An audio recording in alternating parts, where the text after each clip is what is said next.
before anything else, I would like to let you know that this session is being recorded and live streamed to YouTube. If someone has any issues, please let us know. For centuries, the local peoples and communities have undertaken a fierce defense of the territories, which has allowed the conservation and dignity of these socio-ecological spaces. To introduce today's panel, I give way to Philo Magdalene, a pop youth mentor from South India. Thank you very much, Ivan. Good day to everybody. The purpose of today's panel is to listen to the voices of the true leaders of the native peoples from different regions, to exchange ideas, actions, and seek solutions with regard to the defense of indigenous territories. Since this is a 5-day event, the start of a 5-day event covering different subjects concerning the indigenous communities, we intend to produce a joint declaration consolidating the discussions and the outcomes of all the sessions by the end of the event. We will be circulating a Google form in the chat now. Kindly add your name in the form if you wish to be a signatory for the declaration. We will email you the final draft of the declaration towards the end of the event for your review and inputs. Before we introduce today's subject, I'd like to invite POP Senior Mentor, Dr. Ash Pachauri, if he's able to provide some opening remarks. Thank you. Thank you so much, Philo and the entire family. Thank you for getting us started, Hermano Ivan. I wish to thank Vera and Dr. Mendahi for your incredible leadership and guidance as we've come together to mark this very important week. I also wish to acknowledge and thank Louis for joining us and the entire community that we've been so blessed to come together with. It is indeed a great privilege for us to be able to be together here as we exchange knowledge, experiences, and wisdom.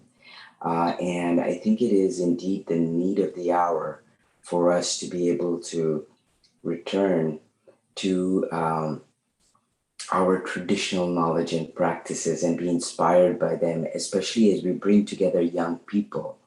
The POP movement is very honored to be a part of this very important week. And no doubt the declaration is one that we hope will encapsulate the important aspects of that very traditional, mindful and wise approaches, which actually have embraced Mother Earth at the heart of our very own existence.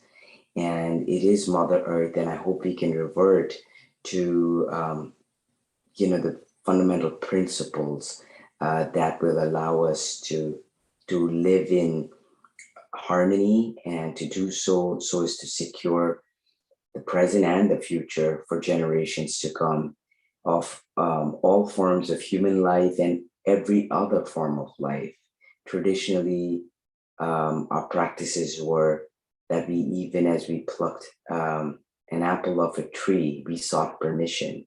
And we are now at a point where we've desecrated the planet. The latest reports today are based on a number of analysis of a number of journal articles, a very large record number of journal articles, is that if we broach even 1.5 degrees, and we know that we've way surpassed 1.5 degrees in several parts of the world, we will be in for absolutely devastating health impacts. As we live through a pandemic, I think we would appreciate now more than ever what the impacts are. But I just want to say that COVID will be mild in comparison to what is in store if we get to 1.5 and beyond. And we know that there are regions of the world, such as the Arctic, for instance, where we've way surpassed that.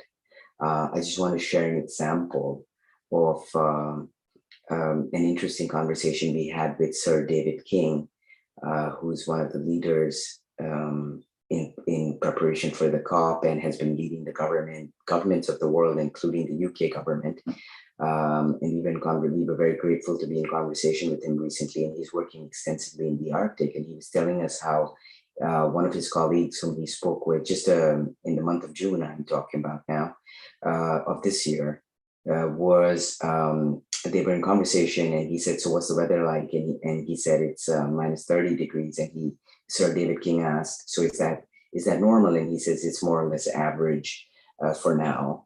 And then they spoke just a few days later, about a week plus minus later, and he says, so Sir David King asked once again, "What is the weather like there?" And he said, "It's 30 degrees." And he says, "Oh, you mean minus 30? And he says, "No, I mean plus 30.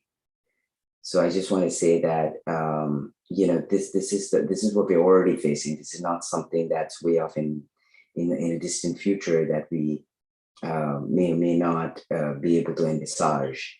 We know that even as we speak, communities have been, places have been desecrated because of fires and floods, and we've had record-breaking levels of rain in just 1 hour with Hurricane Ida just a few days ago. So I don't think I need to explain much more, but I just want to underscore the importance of this discussion. But most of all, I want to underscore the importance of the wisdom, the practice, the tradition, and the minds and the hearts that are the drivers of it, which is what our blessing here today is, which is to be together with that indigenous knowledge, that indigenous practice. And our goal is to be able to enlighten, inform, and actually reinstate those practices and that knowledge as we bring together the youth of the world, but also very importantly to amplify voices at the policy level.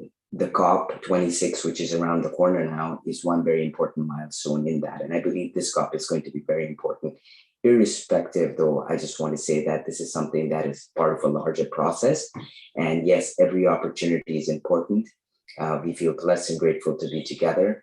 I want to thank Vera for her leadership, Dr. Mindahi for his wisdom, his leadership, his light, and his guidance, and the entire POP family, as well as every single one of you who are indeed the heart of the POP family.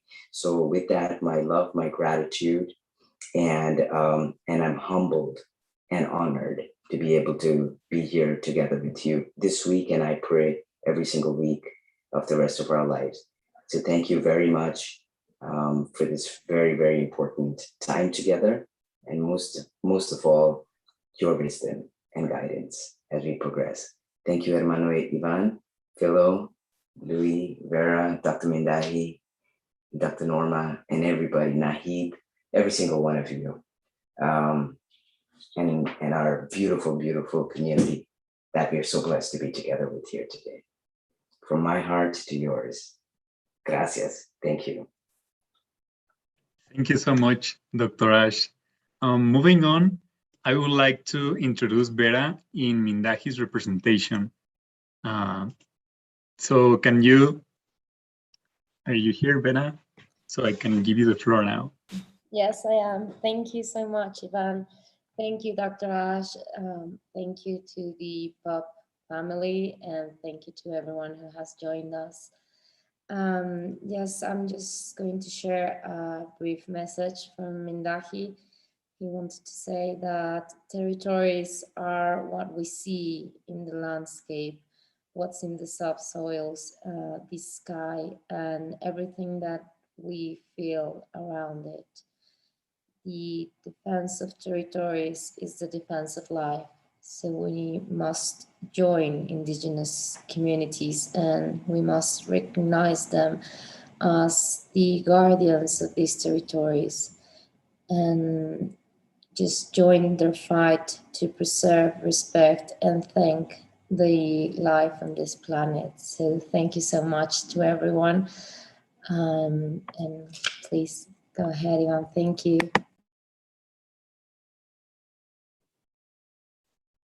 Thank you so much. And it's really important having this consciousness and being like connected also with the people from these communities, because they are the ones who actually know how to live in harmony with nature. Thank you so much for being here as representations of Dr. Mindahi. And now an intervention by Dra. Norma Patricia Muñoz, President of the Climate Change Council, a researcher at the Interdisciplinary Center for Research and Studies on Environment and Development of the National Polytechnic Institute, member of the National System of Researchers at the Level 1, scientific advisor to the Board of Directors of the Environmental Fund of the National Institute of Ecology and Climate Change, among others. Dra. Norma, the floor is yours. Thank you so much, Ivan. Thank you to everyone. Good morning. Very welcome to you. And my participation will be to introduce our very, very special guest, Mr. Callum Kaiman and Alberto Salazar, that I will ask them, please, to be so kind to introduce yourself. We want to know exactly where you are coming from, what are your ideas of the defense of your territories and where you are. Thank you so much. And the floor is yours, Mr. Callum, please.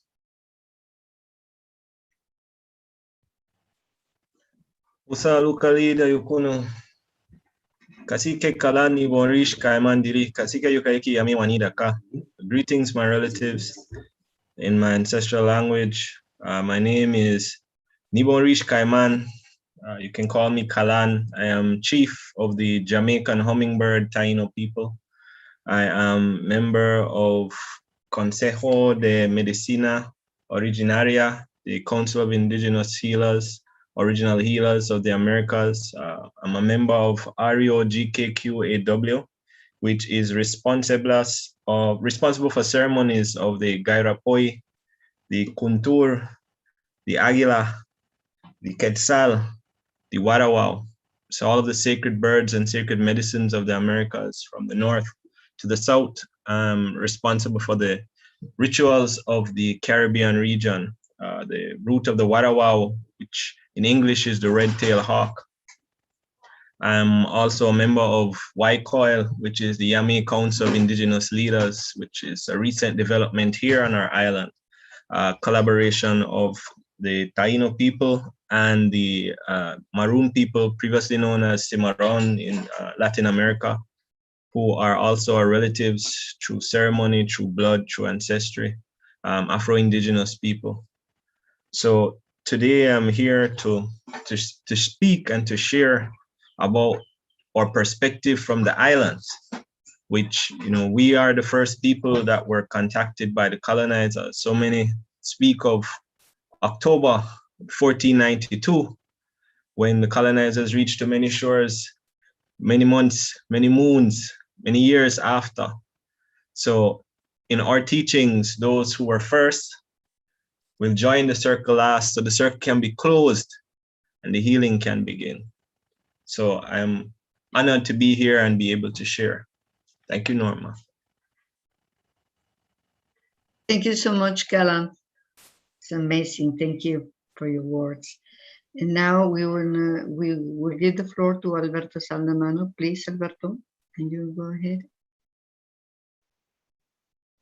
Yes, good morning, everyone. My name is Alberto Salazar. I'm with the Indigenous Environmental Network. I'm Chicano Zapoteca. My ancestry is Mexican, but Zapoteca, but I live in the United States and was raised in the United States, and I work with North American indigenous peoples primarily, and do the international work for the Indigenous Environmental Network that brings me in touch with indigenous peoples from really all over the world.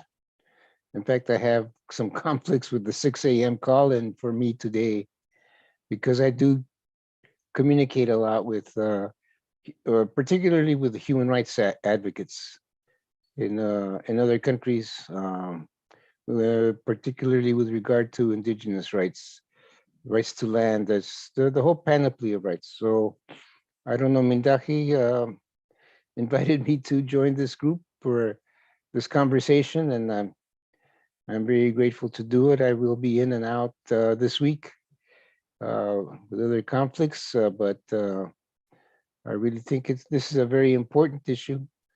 I think that internationally, at least from my perceptions, the indigenous perspectives are being adopted by at least newer generations. We at the Indigenous Environmental Network began in the early 1990s, late 1989, to talk about the spiritual connection between indigenous peoples and the land, to talk about the spirituality of ecosystems and those relationships as being part of a web of life and not the dominant way of life. And at that point, we were really radical. People thought that was quaint, it was folkloric. And now we see that the world has to adopt that vision if humanity is to survive. So I appreciate being involved in this conversation, and I hope it results in something very, very, very productive. Thank you. Thank you so much, Alberto. Yeah, certainly if we work together, we will go very far in these issues that they are very important. My final comment to you at this moment is to invite you, if you want to be a signatory of a joint declaration that we're gonna make after this session in English. Fido, share with us the form. If you accept to be a signatory, please take a look and sign it. Just the format now. Thank you so much. Over to you, Ivan. Thank you, Callum. Thank you, Alberto. We see you in a few minutes. Thank you so much. Thank you so much, Dr. Norma. And as we would move on to the panel questions, I would like to remind each panelist that you have 5 minutes to address the question presented to you. We will remind you after 4 minutes, and this will help us maintain time. Thank you so much. So question 1 is addressed to Callum Kaiman Cacique. Currently, one of the most recurrently violated indigenous rights is precisely that which guarantees their permanence on their land and territories. The discussion on the exploitation of natural resources in their territories revives the discussion of development models in the states and their compatibility with indigenous rights. What, according to you, are the main threats to indigenous territories?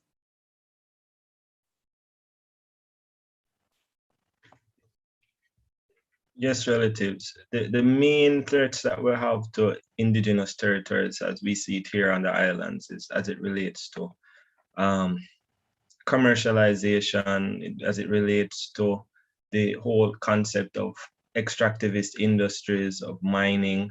A lot of these are what tends to cause these land debates. What we found is that in these territories, in these spaces, what will happen is that there is a semblance of peace where there is no conflict, there is no issue until it is found that there's something under the land that may have some sort of economic value.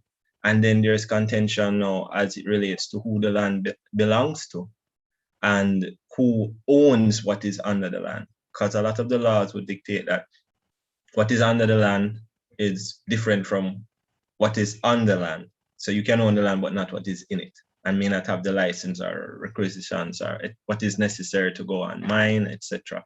So we tend to find that when it comes to these types of interests, that is when we start to have issues. When they don't see any value, they leave our sacred sites and our spiritual places and our bodies of water alone. But once it comes to that type of gain. So I think that one of the things that can help is, one, obviously, we, our community, we demarcating our land. We putting in place systems that can protect our people and our community. Recently in Latin America was the development of the Escazo Agreement, and we have a tribal member that is learning about that, which is really to protect the environment, protect us.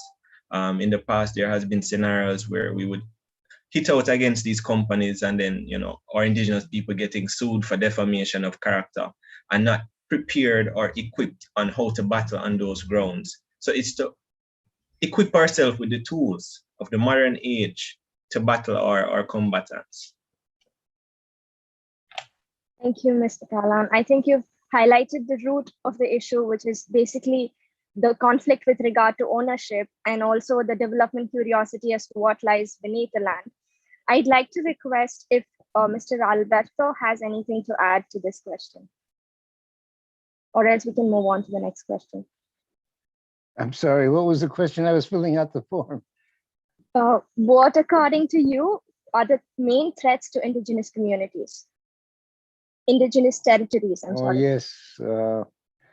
Most definitely, it's the continuation of colonialism and the historical racism of colonialists that regard whatever is not theirs is theirs, and everyone else is irrelevant. And I think that that is even worse now with climate change. I think the response to colonialism is more colonialism. It's markets. It's carbon markets, carbon credits, carbon taxes.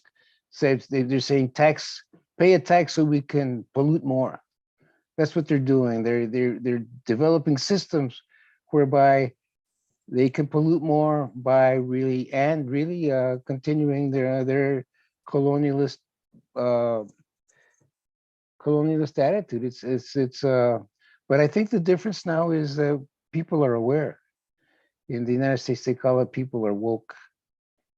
I think we have awakened to that reality and are willing to resist it. I think that that's really why this group is together. I think we have defenders, human rights defenders, that are defending the land, that are defending their interests, their relationship to the land.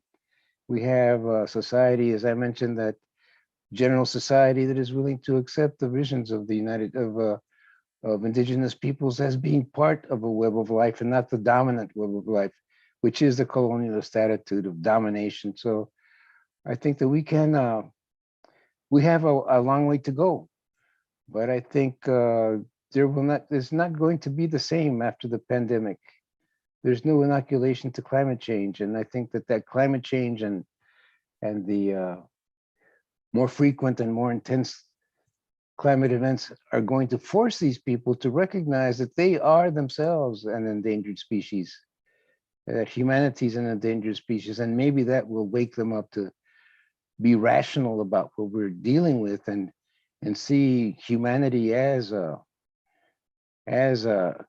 part of the web of life and not just the dominant part. So that, I'm sorry, that's somewhat disjointed, but I think that that's really what I think is the crux of the matter. Thank you. I think what you've highlighted about the evolution of colonization to, modern types of exploitation, and it's also the fact that our resistance to it has also evolved accordingly, and that is really important. Moving on, we'd like to talk a little bit about the indigenous rights of the communities. So the rights of indigenous peoples under the international law, as we know, have evolved with regard to their right to land, territories, resources, and also right to self-determination. However, many peoples still continue to face a range of human rights challenges. Some of the greatest human rights challenges faced by indigenous peoples come from the pressure on their lands, territories, and resources, as well as a result of activities related to development and industrial extractions. Their cultures also continue to be threatened, and the promotion and protection of their rights, that aspect is being intensely undermined. So I'd like to ask this question to Mr. Alberto. How do you think people, the general public, can support the indigenous communities in defending their territories? Thank you, sir. That's difficult to say. I think it's as I mentioned, I think there's there are some white people that are not entirely let's say ignorant of the issue. I think there's people, the young people particularly, Greta Thunberg is really a prime example of how it's really a change of attitude. It's a change of relationship. It's a different perspective on that is traditional. I think it's not just helping us lobby the states. I mean, it's not a question of, let me put it this way. I think what will be required really to defend indigenous rights, to defend indigenous peoples and their land, is not a question of lobbying a state to be nicer, because they're not going to be nicer. We've had human rights instruments, indigenous rights since 2007. We've had human rights instruments since 1946 or 48 with the Declaration, Universal Declaration on Human Rights. And yet we have to keep coming back. We have to keep coming back. So I don't think it's the willingness of a government particularly, but it's the willingness of people to adopt those attitudes. And I think to force their governments and to force the colonists, to force the oil companies, we stop using oil, to stop pumping oil, to stop doing the colonialist things that they're so accustomed to doing. It's not I just don't know. Human rights has been there for a long time. Indigenous rights really were recognized in 2007. So I guess in 13 years, I think the question has really become not one of defining the rights. The declaration seems to be good enough for that in ILO 169, but it's a matter of having them adopted, of having them really recognized. I mean, there are human rights that are unspoken, that we don't need to refer to human rights because they're already respected, I think. But we have to keep coming back. I think the attitudes of the society in general and the youth in particular are changing. And I think they need to change more so that we can, in fact, have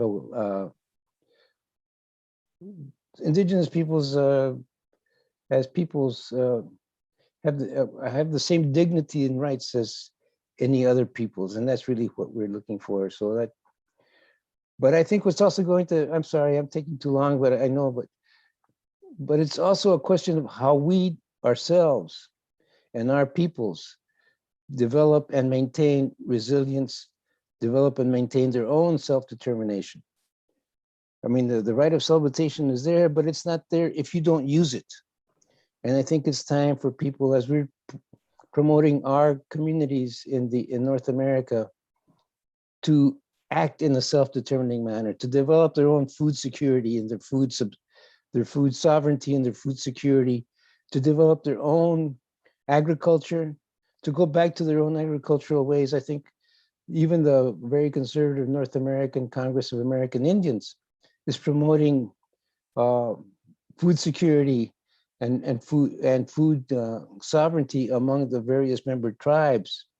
And that has resulted in a lot of the youth going back to agriculture. It's the youth going back and developing and relearning, reawakening the collective memory of that relationship to the land. It's been good for the language. It's been good for culture. So I think we ourselves have to really go back to our own roots, to our own communities. I think we have to act locally and act in a self-determining manner and take our own future in our own hands and make our own decisions, whether or not the state approves. The state is not going to hand us self-determination. We have to use it. And that's, I think is a lesson that we must learn. Every peoples has their own reality. And certainly there are violent reactions to that exercise of self-determination. Colombia, even Brazil now, indigenous peoples are under, the defenders, human rights defenders are under attack, but what they're doing is really promoting their own peoples and their own vision of their own future. And I think that if we encourage people, we are not violent, we are non-violent. We don't like violence. Has never been an instrument that indigenous peoples have ever used effectively, really. But where the reality is there and people act in a self-determining manner, we have a duty to support them to whatever extent that we can, with resources, with vocal support, with embarrassing their state, with raising our voices. And that's what we do for our communities. We support communities in resistance to extraction, primarily to oil in particular, to tar sands, to oil pipelines. And whenever a community raises its voice and says no more, we hope to be able to support them a little bit financially, but moral support, organizing support, training support, whatever they need, whatever they think they need in order to maintain the resistance, we will support them. So I think that that's another aspect of the equation, not just dominant society, but what we ourselves do to maintain our own self-determination. Thank you. You know, it's really important and eye-opening, like these kind of conversations, because sometimes people are in their ignorance, or well, most, I will say in our ignorance, we try to help in a way, or we try to do some, I don't know, approaches that we think are the great ones. Let's say, I don't know, carbon market, thinking that is going to help the communities, but actually is what you said, is just like this colonialism going in the territories. And I think it's needed this shift in consciousness in order to realize that. And also something really important about what you said that struck on me is the role of youth in this fight for human rights, for your rights, and for the communities, like this support and these actions that people can do in their, like, from their own position, like stop investing in fossil fuel industry, like going this kind of sustainable way of living and supporting the communities. Because one of the strengths that I really am amazed about youth is the communications and the social media and, well, their skills on supporting these kind of causes. So I think it's really amazing, and thank you so much for your brilliant insight.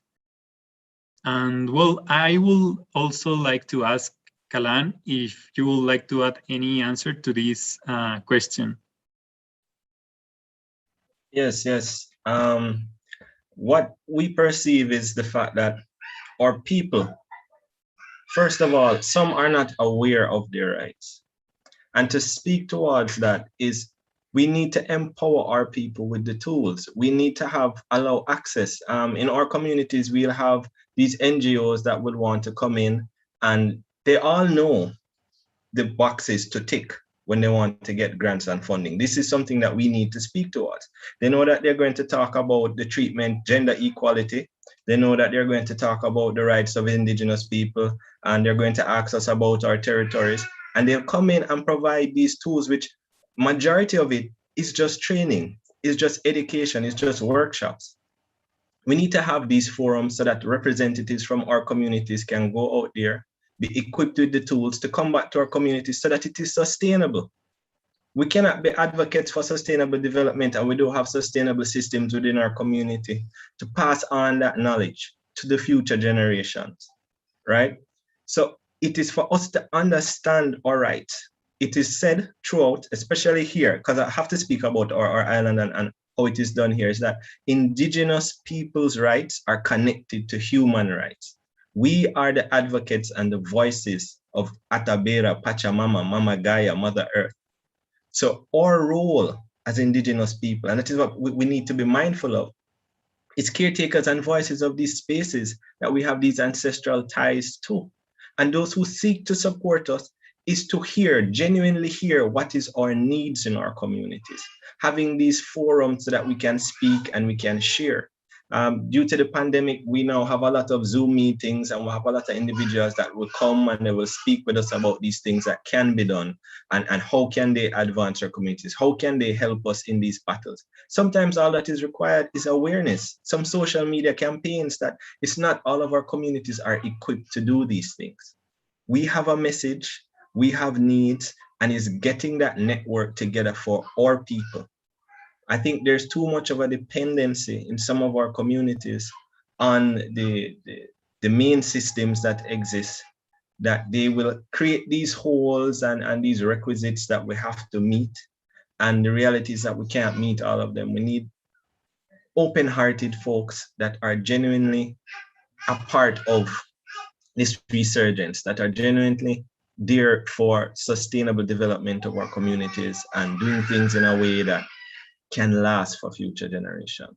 So from my perspective, to help is to first find out what the needs of the community are. Don't assume the needs. Ask, what are the needs of your community?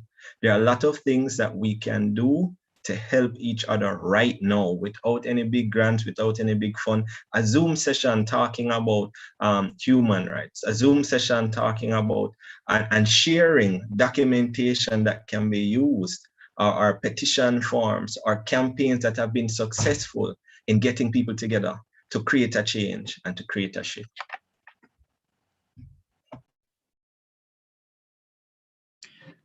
Thank you so much for that. And it also strikes me like this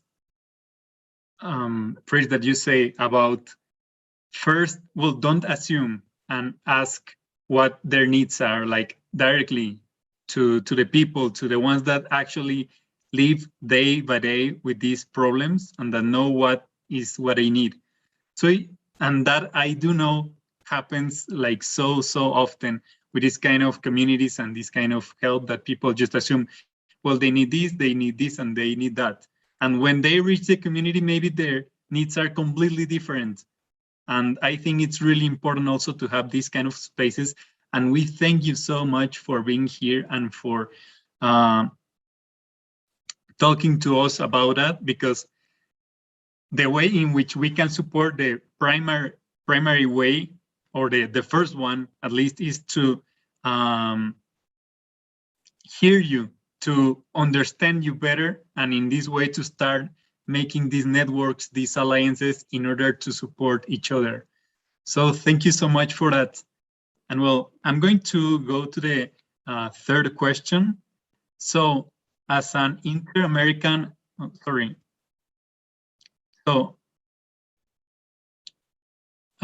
as the Inter-American Court of Human Rights has pointed out, for Indigenous communities, their relationship with the land is not merely a matter of possession and production, but a material and spiritual element that they must fully enjoy, including in order to preserve their cultural legacy and transmit it to future generations.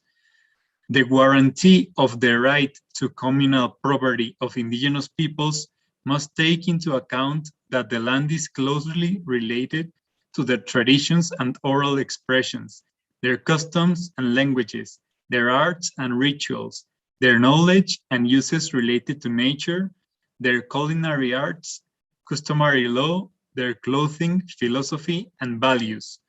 So the question is, what are the risks the communities usually face when protecting their territories? If Alberto would like to start with this, please.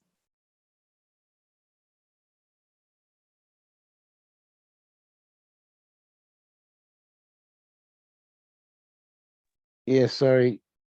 You know, I very much appreciate the Inter-American Court and the Inter-American Commission, because they have, in fact, since, I don't know, I guess the first really groundbreaking case was at least 15 years ago. I'm not sure when their first Indigenous case really hit the nail on the head. But we have to keep going back. You know, I mean, I do appreciate their efforts, their visionary thinking of really their understanding, the depth of understanding of Indigenous peoples. It's something that we've been telling them, but they told society in general. Therefore, it has the imprimatur of some sort of authority now. You know, it's not to minimize the Inter-American Court. It's really not to minimize their efforts at all, but it's just what we've been telling them.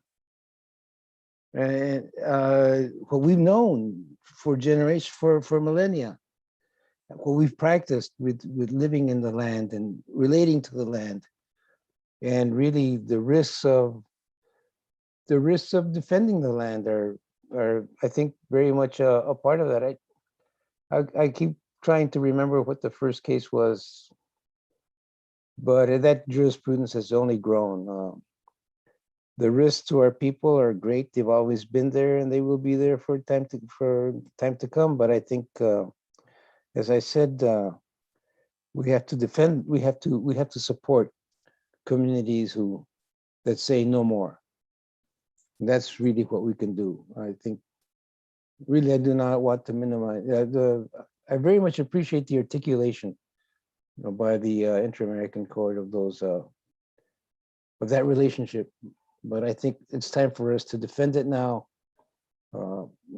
People are being killed because of it, but people are really exerting their rights as articulated by the Inter-American Court. And I think our only duty really is to, when the peoples reach that point where they say no more, then we need to try to protect them as best we can, try to do whatever we can. In fact, going back to the court, going back to the commission and the court, and really raising our voices in their defense and publicizing their defense. Silence never defended anyone.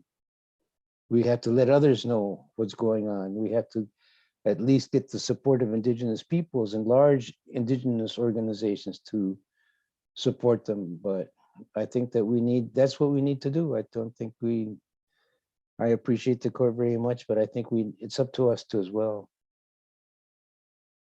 Thank you. Thank you Thank you so very much. much. Yeah, you're right. Thank you. I'm sorry about my network. I'd like to invite Mr. Kaiman if he'd like to add anything to Mr. Alberto's inputs. Yes, a home, Alberto, and what you shared. And, again, it goes back to some of the risks that we face is, first of all, not having a full understanding. I go back to what I was saying before. A lot of the answers to these questions is that we're in a battle and we're not aware of the rules for this battle that we're in. And that's one of the major risks. And the passing on this knowledge to future generations and what is theirs and what their rights is very important. As it was made mention of these communal lands, what happens in some communities is that there'll be individuals that will want to have their land demarcated and have it sold. These things happen. And now, not understanding the benefit in having those communal lands, not understanding the benefit in having things tied together. Now, that is a risk towards the community in defending that space. Sometimes it is one person that is not aware of what it is that they hold, the value of it. So these discussions on a community level are important to reinstate who they are, where their ancestors are coming from, what was done for them to have the value of this land. Like this pandemic shows that as well, having that opportunity to sit with the elders, right? So that knowledge can be passed on so they can understand the stories. As it was stated, these lands are sacred and ceremonial. Some communities have to access their sacred sites as just the regular public. They have to pay fees to go to these parks, which should not be. And again, because they don't have that knowledge and don't have that support, they can't make a case. Some communities don't understand the value of them having their identification as indigenous people. And it is so in these scenarios where the government should be caretakers. They would have a voice in that, and they would have access to these spaces, to the ceremonies. There would be access to information to say if there's decisions that are going to be made or hand over, you need to consult with the people that have always been here and that are utilizing the land. Access to information is is something that normally comes up as one of the issues. Justice is something that comes up as one of the issues.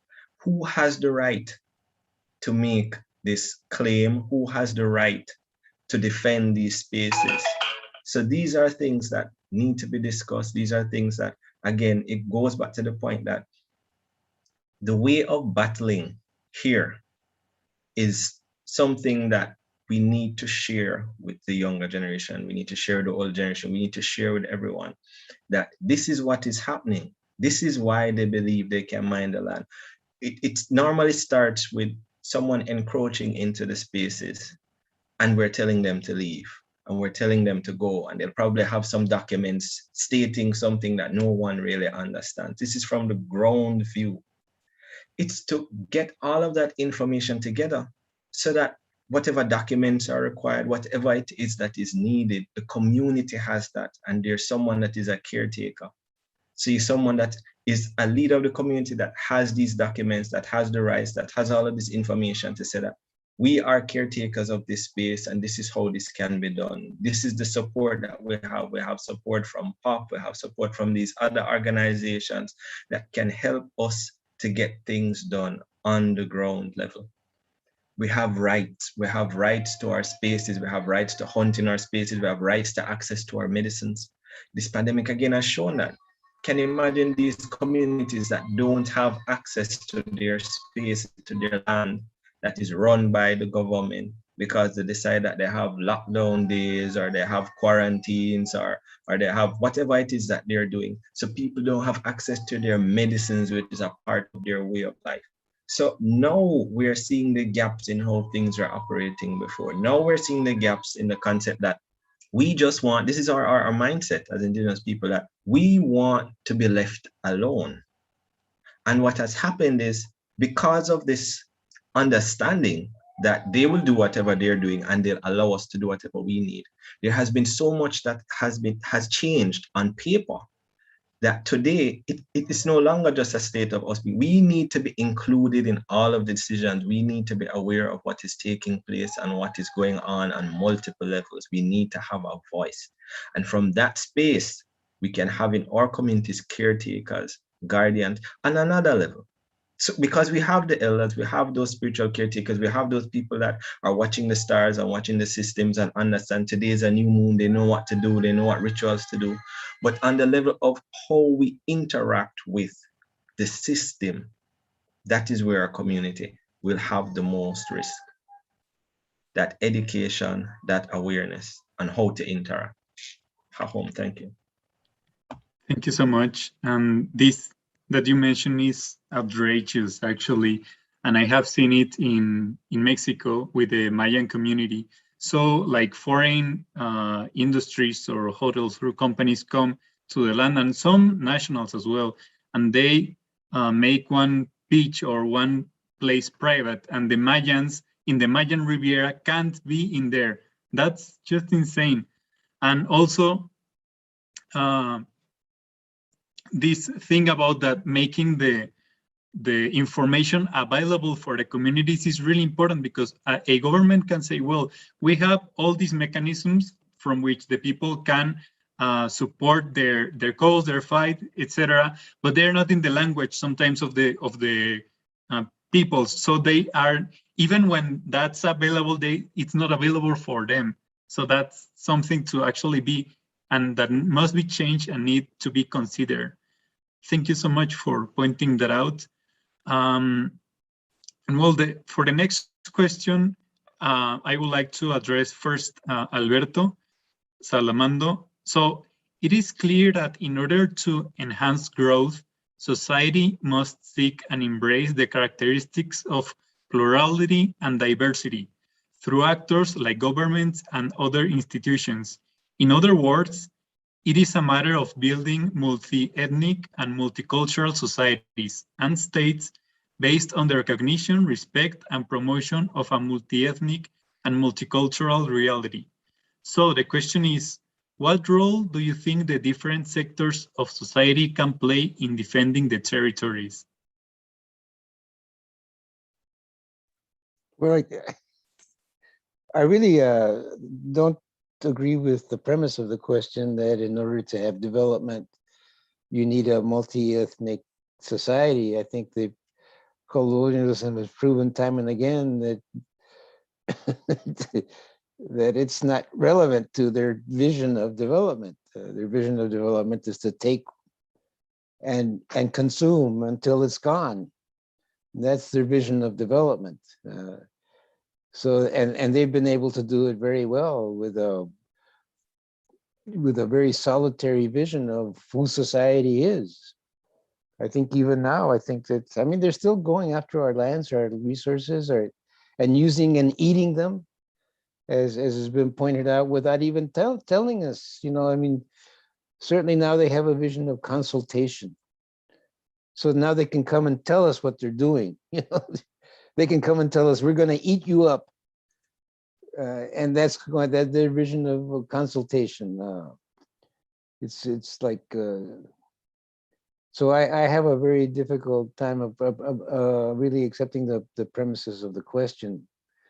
I think that really their vision of development is really not sustainable. And I think that they have to look for other ways of sustainability. It's not sustainable for them either. They can't, the only reason biodiversity exists in the world today is because 80% of it is on indigenous lands. They've eaten up all their biodiversity. They've consumed it, and now they have to come after ours, you know that? But I think there is some understanding that sustainability requires another vision of development. There is, and I think the word development is really difficult for me to accept. I suppose it's a word that's very useful, but it has these connotations of just greed. It has a development, has these connotations. Their vision of development, I would prefer to say sustainability. And they need another vision of sustainability, and it doesn't require development to be sustainable. It requires some rational vision of the limitations of our mother, the earth. And see, the earth is going to survive with or without us. I think what we need to do is to help her out in terms of our own preservation. And that means living with the earth in a sustainable manner. And it doesn't mean digging up all the coal because it's there. It doesn't mean pumping all the oil because it's there. It doesn't mean chopping down the trees because they're there. It doesn't mean burning the trees to develop cattle ranching as they do in Brazil. It's just a totally different, actually, it's a totally different and indigenous perspective as to how to live in the world today. And I think the word, that's the development we need. It's not, I would prefer to call it sustainability. Thank you. Thank you so much for your insight. And again, it's like a way of changing our perspective, because we are, and I will say this from the best intentions. Well, at least many people that I know from our best intentions try to help, but as we are ignorant about many aspects of how things, well, in one way, how we things are, and in another way, how things actually are, and especially for you. So thank you so much for your insights.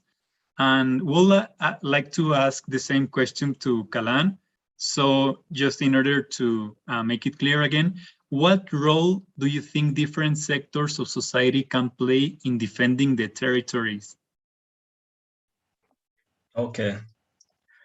First of all, it is acknowledgement of whose territory the territory is, acknowledgement of the ancestral ties that indigenous communities have to these territories and spaces. That has to be the beginning of how you can assist, right? It's not just to assist a community with farming. It's not just to assist a community with water. It is to acknowledge first off that these communities are the caretakers of these territories. That's one. Two, to delve into what I believe is the intention behind the question, because as Alberto said, let's look at it as sustainable development. Oh gosh, my relatives here. It's pretty straightforward. Each aspect of society has benefits, has contributions they can share. Traditional teachings speak about the 4 nations, they speak about the colors on the medicine wheel, red, black, white, and yellow, speak about each having responsibility over different spaces, one over air, one over water, one over fire, one over earth. So with that in mind, Can you imagine if society was set up in a way where the private sector that has the funding is supporting indigenous communities and their initiatives? So the campaigns and the voices that want to come out is coming out with that pristine marketing tool and technology that comes from the private sector. And the policies that are put in place are there coming from the government to support our community. And the NGOs are working on regulation of the policies that come out from government, because each has their pros and each has their con, but working together with the consciousness and the spirituality of the indigenous community at the center. This is not just for the defense of territory, but the defense of the planet. We all have a role to play. Technology has a role to play in assisting our people, right? Policies and creation of policies have a role to play. And what happens is that each falls short based on their drive and their goal. Businesses are there to make money. Governments, they have their agendas and their systems that they're looking on. A lot of them will create these policies to ensure that, you know, there's some transparency, but at the end of the day, there's not much regulation of those policies. And that is where the assistance of NGOs come into place. It is one thing to say that if they breach their contracts, or they step onto our lands, or they start to violate and start to mine in spaces that they're not supposed to be mined, that they're breaking a policy. But what happens next? Who enforces that? Where's the support to ensure that they're being policed and that they're not doing things that they're not supposed to be doing? Who is to ensure that it is more than just a fine that they're being hit with, which the supporters from the private sector can pay on those fines? So it really needs to be an understanding, a system, tiered system, where again, there's that access to information. There's free and informed consent, so discussions can happen on an equal level around the table. If you are sharing with us what your objectives are, right, which should be tied to human rights from the government perspective, we understand the objectives of the private sector, which is to generate income.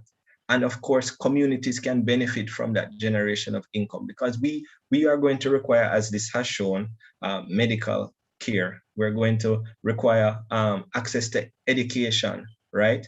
And what is the point of having sovereignty if you don't have a system of economics? So even training and education on these things are beneficial, right? It is not that difficult for private sector to come in, and even though some training as it relates to marketing, as it relates to intellectual property and protecting these things, as it relates to leadership, right? So that there is this cohesiveness. What I'm saying here sounds like some utopia, but it is possible. If we understand what our strengths are and our weaknesses are, and we come together and understand that we are all in one boat. This planet is one boat. And we cannot sit on our side and say that there's a hole over there, they're not doing well. We all sink. So we urgently need to get over whatever issues and trauma that we have. We need that healing, yes, so we can move forward as a collective and get this work done.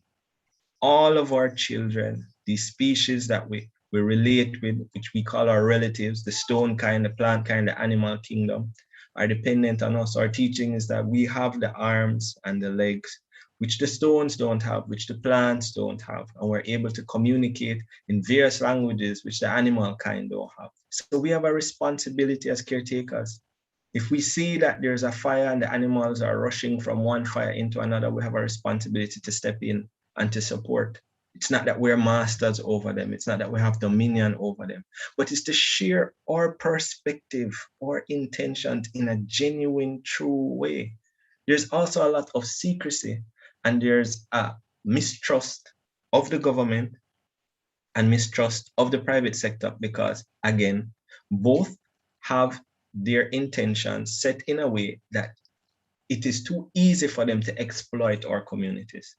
So you'll find that there's not a lot of knowledge sharing, even from the perspective of the indigenous communities, but that's why we need to have more discussions. That is why we need to have more open spaces and forums, so we can have discourse and work towards our common goal. We all want to share this space. Some of the sustainable 2030 goals is having living beings on the land and in the water. I think that's something achievable that we to happen.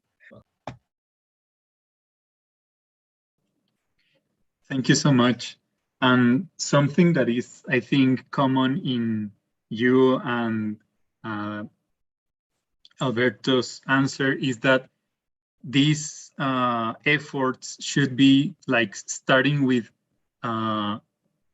asking like the right questions, with going to the people and asking how this can change in the better way for them, and not assuming that, like it usually happens, government arrives to a place, we're going to do this, and hopefully you're going to be fine with that, but either ways is going to just this decision that they have already taken. And in this way, like building something for being like a genuine help, it needs the work in an horizontal way, as we are all equals and we want this to be in a better state, or to take care, or to support each other and the nature, because that's something really important. And also, one thing is, if we make mistakes as a humanity, that we end up going to extinction, but also like thinking of other species who are not responsible of that, and they shouldn't go to extinction because of what we do wrong. And we, as let's say Western colonialist society, but because indigenous people are, as you have said, the ones that have been protecting these areas, these natural areas, and one of the reasons why they are still there. And so for the in this part, I would like to invite you to this dialogue. So each one of the answers is key to understand the importance of defending indigenous territories. Therefore, I invite each one of you to make your special comments on the subject, if you have any. So please, I don't know if Alberto wants to go first. Well, I've kind of been talking a lot, and I really would be interested in hearing what other people have to say, if that's all right. Well, I do appreciate my brother Callum's perspective, so if he would address the issue, I'd be interested. Hahom, Tlaso Klamati. Thank you, brother. The issue, as we see it from our perspective here, is one of, we know that there has been a lot of manipulation over time too, between the governments and private sector, and greed, as my brother Alberto shared. A lot of that's one of the reasons why certain families and sectors will have generational wealth, and our indigenous communities seem to be at some points frozen in times from our last warriors, and whatever they fought for, in most scenarios the buck stopped there, and it has just been defense of what they fought for generations. No expansion, not much growth. If they fought for up to a certain distance on the river, that's where it is, and they're defending. There's no thought to much to expand as our communities are growing and our population is growing, and usage of the instruments that are here to protect us. So there's a lot of education that needs to be done, a lot of truth and reconciliation within our communities. We tend to find that our communities, this is from my perspective, need a lot of help when it comes to restorative justice as well. Some of the reasons why the community is not advancing and not moving forward is, in those prior days, there was a very clear and present enemy that the community was able to unite around. And I don't think there's that general awareness that, we're still fighting these battles now, but in a different way. And the battle is going on while you're resting. It's taking place in documents, in policies, a message may come out in the public paper or public space that this is taking place. If anyone disagrees, you have 72 hours to, you know, make a request and whatever, and that goes unnoticed. So there's so much that is happening that we need to evolve. We need to evolve in the ways that we protect our spaces. And I'm not speaking this towards just one specific community, but we as a collective. So for our relatives that we are aware of their plight and we connect with them, our relatives in Brazil, in Argentina, Uruguay, in the islands, all over, is to work together, to keep them in mind in these initiatives and what is taking place. When we sit on a panel like this and we're going through the forums and we look at it and we say, all right, there's no representation from this space. Do we know anybody in this space? Are there any organizations in this space? What is going on? What are their voices? What are their concerns? What is happening? It is for us to do that because we are the ones that are getting the call. We are the ones who are seeing what is happening and we're feeling that. Each of us have a purpose right now on this forum, in this discussion, and those who are watching this. You're watching this for a reason. You're here for a reason. If your job or your calling is to organize and to add structure, we need you. If your job or your calling is to create these beautiful documents that can be shared and get attention, we need you. If your job is to organize people to demonstrate and rallies and put out petitions, we need you. There's so many activities that are taking place now. There's so many voices that are not being heard now. And we need to come together to create safe, that word is important, safe spaces for our people so they understand that this is going to be done in a good way. Whatever ceremony that they need, whatever prayers that they need, allow them the opportunity to do that before the discussions are started. Allow them to call in their ancestors into that space, to feel comforted and to continue the work that they started.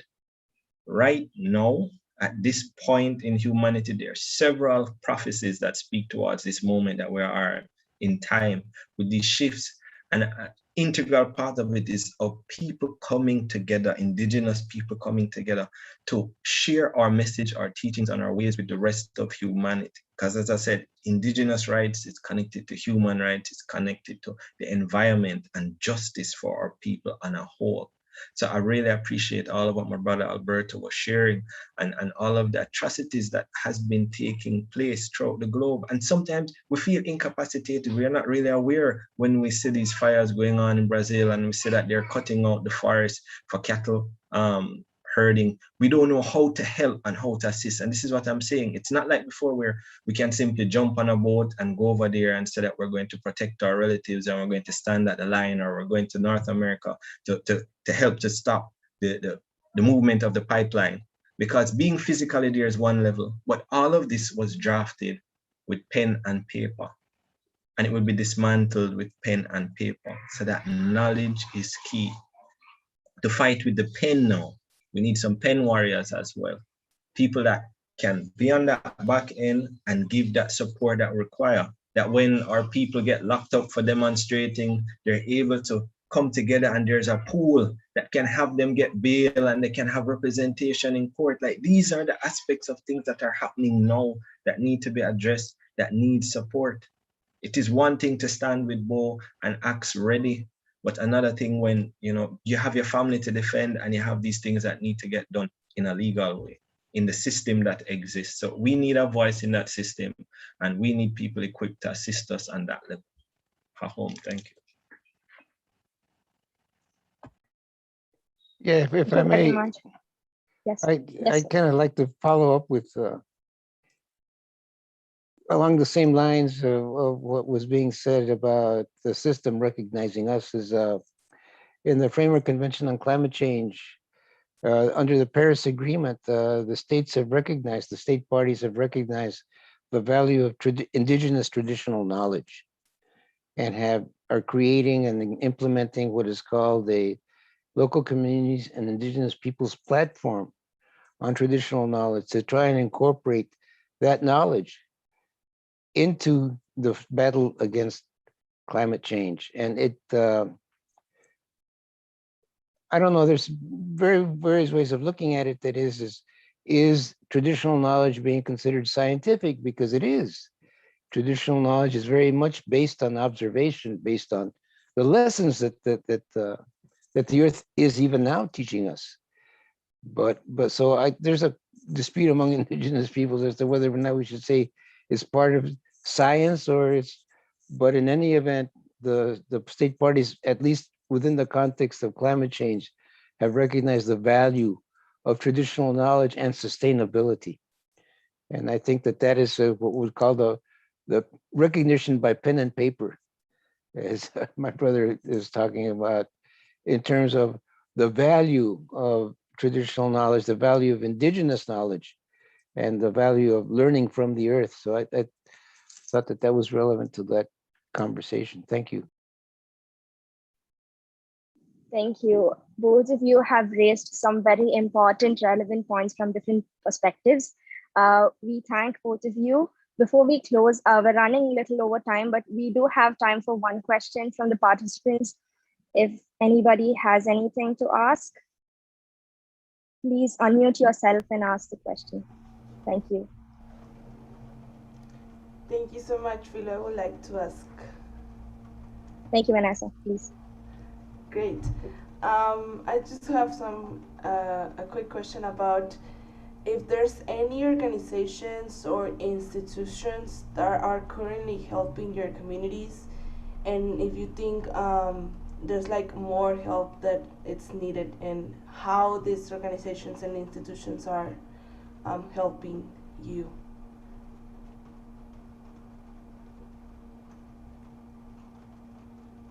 I don't know.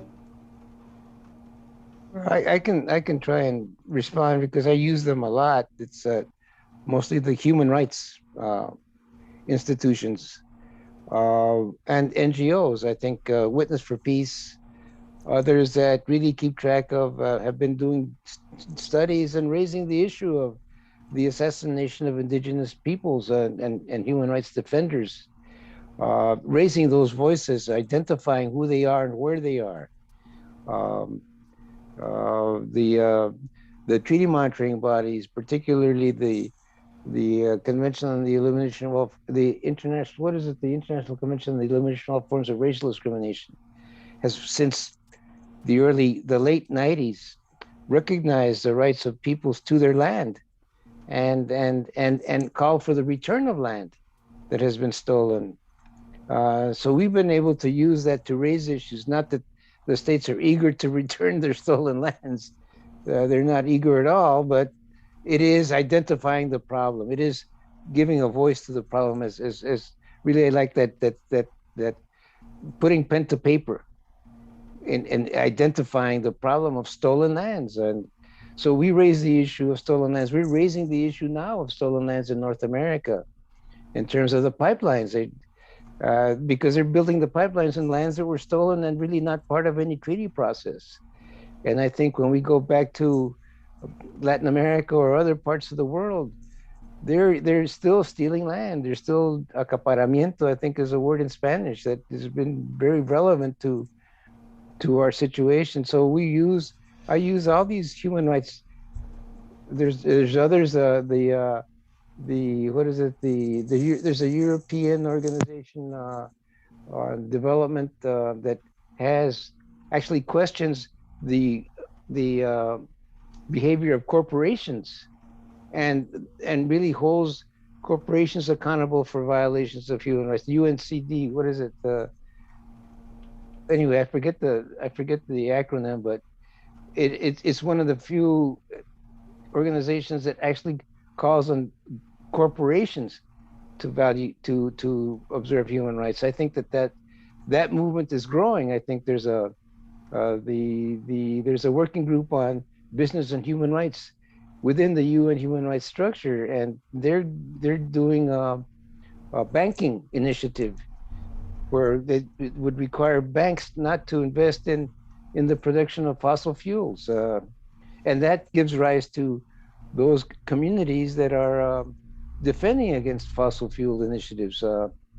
So I think there are organizations within the UN structure, I think internationally, and there are international NGOs that can be very helpful in terms of identifying the problem, calling the states out, insisting on justice, and insisting on social justice, and really the rights of indigenous peoples, just as there are NGOs and corporations that are very much indifferent to our plight. I think there are some very large and rich NGOs that really seem to profit from their relationships to states. In fact, some of them are billionaires. They actually make over $1 billion a year just in grants from USAID and whatever that, and they go out and they oppress people in conjunction with and pretend that things are all right because they're watching what's happening on our lands. I think World Wildlife Fund was found to be supporting a corporation that was using the army, to enforce the will of the corporations on indigenous peoples to the degree of torture and assassination. So there is a battle going on, but there are organizations that can be very helpful, just as there are NGOs and corporations that can be deadly. Thank you, brother. I'd share that information like that. We should probably have, as walk away from this event, a list that is vetted so that our community members know of all of the resources that are available and those that are tried and tested, because you still have new NGOs coming out. And for some of our communities, again, I always give an example of what we see here. It once bitten, twice shy. So there's an hesitance to move forward based on some of these things. So what we have been doing is trying to work on our ethics protocol that we will share with the rest of the communities here. And then once established, we can share it with the rest of the Caribbean wherever it is accessible. So there's a documentation, so there's a process, so that if someone is going to work with your community, they have to go to a committee, and that committee, they'll do an interview with them and they'll get certified to work with the community, and it will be certified for like a year. And if they don't, everything is not well, they have to renew the following year when they need to work. And then we'll have a list that we can post with our community and say that these people were only able to come through on 2 of the 8 objectives, and we don't know what they did with the rest of the granting funds that they got and whatever, and this is the reason why they weren't approved for the second time. Like, we need to do a lot of work with each other and to share resources. One of the ones that I use that works is called Tribal Link, and they're connected with the United Nations, and they offer training free of cost on a lot of these things that we're talking about as it relates to utilizing the United Nations to advance indigenous people's rights, which again was something that was lacking, and there was a need for that. So Tribal Link Foundation is one that I can put my name behind, that is doing that work. And as my brother Alberto said, there are others. I mean, the Escazú Agreement came into being Mother Earth Day, April 22nd this year, and their organization is helping as it relates to the environment protectors, and their focus is the Caribbean and Latin America, and they're trying to get other international nations to sign on to that agreement, which is really about allowing justice from anyone, not only indigenous people, but anyone should be able to get support to defend the environment, right? Because this is something that is there for access for all, for humanity. So, and that would allow those that are outside of these indigenous communities to support the community. They'd have a mechanism as well. So it speaks towards some of the things we're saying here. So thank you for sharing that, Alberto. Definitely looking forward to that list. Thank you very much to both of you for your invaluable participation in today's panel. And well, before we close, we would like to invite you to be part of an online campaign that we are kickstarting this month. The POP movement has partnered with Big Story, a new social media platform for climate initiative campaign titled Right for Change, to bring about a change in the climate debate as we approach COP26. Our vision is to reach 1.8 billion youth around the world and to collect 1 million climate change stories from 195 countries over the course of 45 days, beginning in September 15th of 2021. And well, the stories which will explore the science the nuances, the misinformation, the opportunities, the personal experiences, and much, much more will be presented at the COP26 in Glasgow on November 1st. We humbly request your invaluable support and partnership to bring this vision to fruition. We request you to download the Peak Story app, create a user profile, share climate stories, and support the stories posted by POP. Peak Story will provide you a platform to share your values and your initiatives to protect the planet.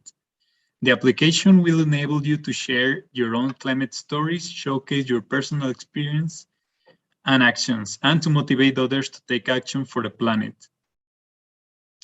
And well, if access to technology is an issue, we request you to share your stories in the form of texts and images so that we may include it in this campaign. We look forward to your participation.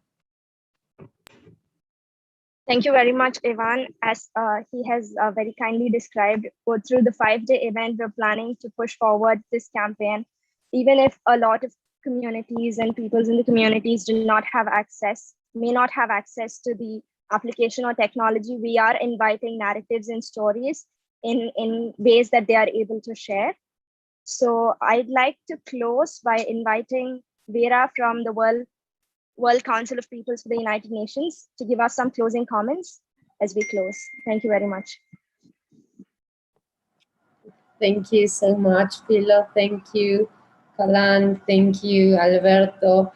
It was such a rich conversation. So I just wanted to say that, yes, just like you both so kindly shared, we need to bring changes at the root.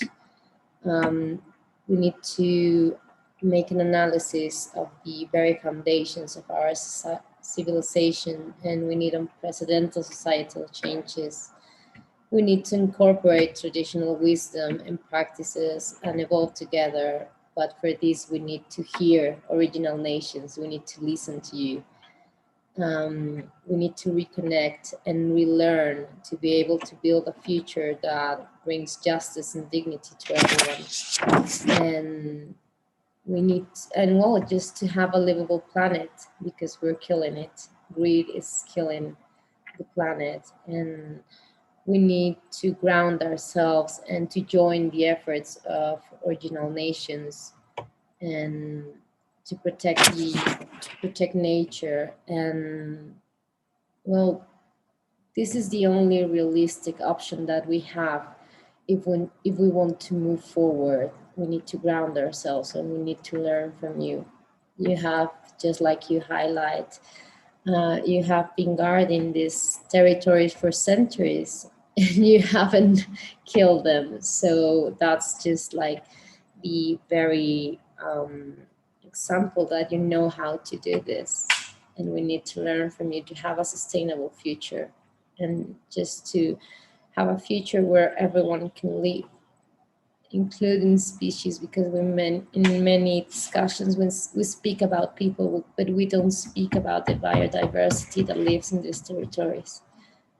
And we need to learn from you. We need to, yes, that's it. We need to learn from you. Thank you so much. And thank you to the POP movement, to Ash Pachauri, Mindahi Bastida, who couldn't join us, but he was the mind that brought everything together for this event. And yes, thank you all. Thank you so much.